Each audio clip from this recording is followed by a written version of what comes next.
Kepolisian Daerah Sulawesi Tenggara, Polda Sultra, mengungkap puluhan tindak pidana pencurian motor, pencurian spesialis rumah kosong, dan penggelapan mobil periode Agustus pada tanggal 17 September Rabu. Dari kasus tersebut, Polda Sultra berhasil mengamankan sebanyak 77 unit motor, 4 laptop, dan 2 mobil dari tangan belasan tersangka.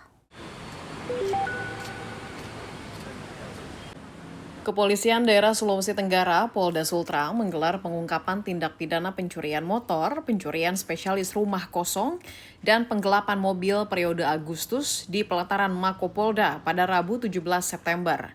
Kapolda Sulawesi Tenggara Irjen Pol Didik Agung Wijanarko menyampaikan dari puluhan kasus tersebut, Polda Sultra berhasil mengamankan barang bukti berupa 77 unit motor, 4 laptop, dan 2 unit mobil dari 12 orang tersangka. Menurut Kapolda, 1 dari 12 tersangka tersebut telah melakukan tindak pidana pencurian di 50 titik tempat kejadian perkara atau TKP dengan barang bukti 41 unit motor. Sementara itu, ada juga tersangka lainnya yang beraksi melakukan pencurian barang pada 10 rumah kosong dengan barang bukti yang berhasil diamankan berupa 4 unit laptop.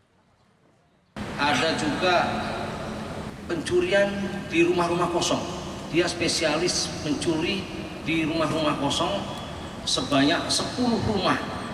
Ya, sebanyak 10 rumah. Kemudian juga ada melakukan tindak pidana penggelapan, yaitu dengan modus menyewa atau mengambil alih pencicilan mobil yang kendaraan-kendaraan tersebut dibawa pergi, digelapkan.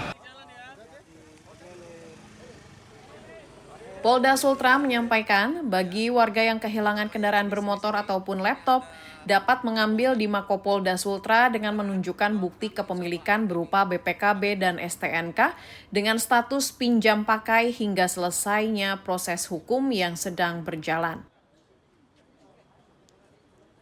Dari Kendari, Sulawesi Tenggara, Saharudin, Kantor Berita Antara, mewartakan.